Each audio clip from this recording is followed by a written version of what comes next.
Okay, so again, you look at that and say, okay, but based on what you proposed, based on how it's looking, you can go back and forth and start making adjustments. So you can make adjustments to the lights, but then you're adding materials, textures. So you might find if you put a texture on, and I'll do that now maybe, last thing we do. If I look at the, so the front of the shop, we'll just put a standard brick texture. So the first thing I need to do is, actually what I'll do is I'll put a texture on initially just to sort of get a sense of what it looks like, then work out how to make an adjustment. So I'll just put a texture on, say, the front section. So again, assign new material. We don't want it shiny, so maybe a Lambert. Actually, I'll just, to make it easier, instead of calling it Lambert 5 or whatever, I'll just put the name of it. It's easy to sort of locate it later. Okay, so now I haven't got a texture, but what I'll do is I'll very quickly, go and get a brick texture from the internet. There we go, so brick texture.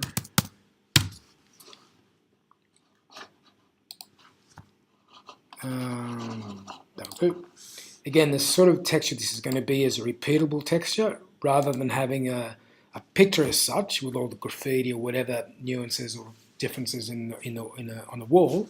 I'm just going to get a sample of bricks and use that as a repeatable texture.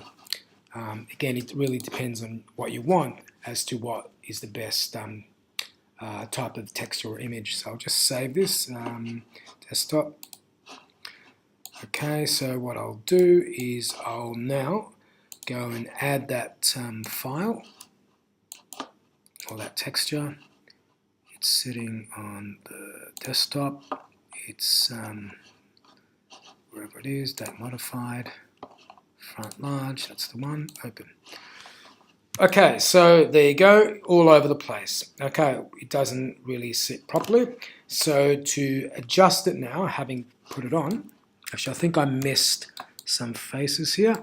Again, if you happen to miss faces, what you can do is select them and assign the material to them as well. So because this is already existing, I'll just right click and go assign existing and facade. Okay, so there's all the bricks.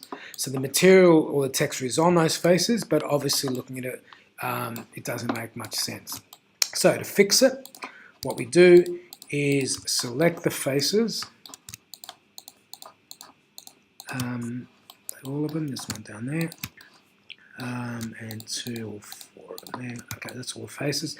Now, if we go to the UV editor, we can sort of see that there's the image. So if we turn the image off, you can see the UVs there. I mean, ideally what needs to happen is there needs to be a correlation of what you see here in terms of what it's describing.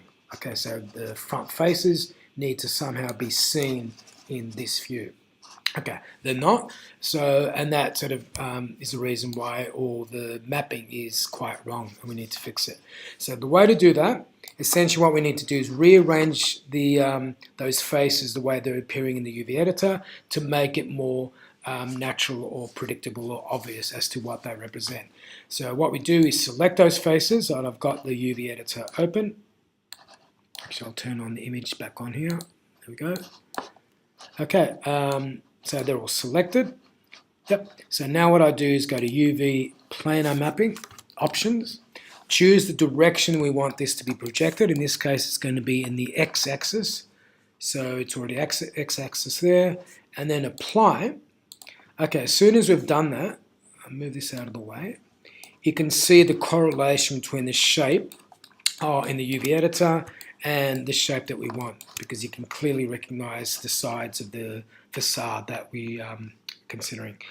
So once we've done that, because essentially every time we rearrange or create a new UV map, it sort of cuts it out and sort of arranges it or flattens it out in this space. So it's like using scissors, cutting each side of it, and then sort of placing it side by side. So what I'll do is these ones here, which relate to the UVs or the faces on the other side, for now we can keep them separate.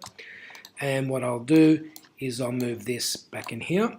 Now, because this is a repeatable texture, it doesn't matter if parts of it are sort of in a different area, because what happens is the texture space repeats. And given this is a repeatable texture, it doesn't make any difference where it is. But for now, I'll put it there. Okay, so everything is pretty good, only that the brick's too big. So here what we need to do is tile or repeat the texture. And the way to do it in the UV editor, or through the UV editor, select all the UVs, go to the scale tool, and as I'm scaling, you can see that it's repeating that texture until what you're basically happy with. So you can sort of stretch and squash it or whatever. So you look at it and say, oh yeah, that's sort of getting more or less, oh, that's too small. There we go. That'll do. And likewise, you might want to move it around just to line it up sort of where you need it to be. So that sort of looks all right. Okay, so let's have a look at that. Okay, if we've got no texture there, we need to make sure shading. The shading menu, you've got hardware texturing, and then that enables it. So together with the lighting, let's see what the net result is. So if I, here's my render view, here we go. Actually, should I keep it? No, it doesn't matter. I'll just render it again, and we'll see what we've got.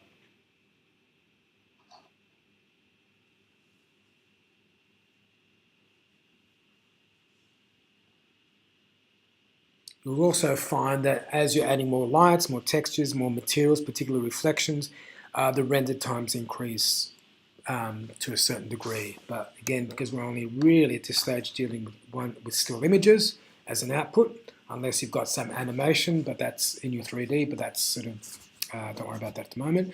Essentially, what we're looking at is a net result of adding lights, making some sort of adjustments based on what we want, adding a texture, adjusting the texture, getting materials to act in a specific way like the neon sign, and you start to get us, you have the shadows being created. Well, that shadows move because that spotlight's move, but that doesn't matter. But basically it's a net result of all those sort of aspects working together until what you start seeing in this view is essentially good, or what you want.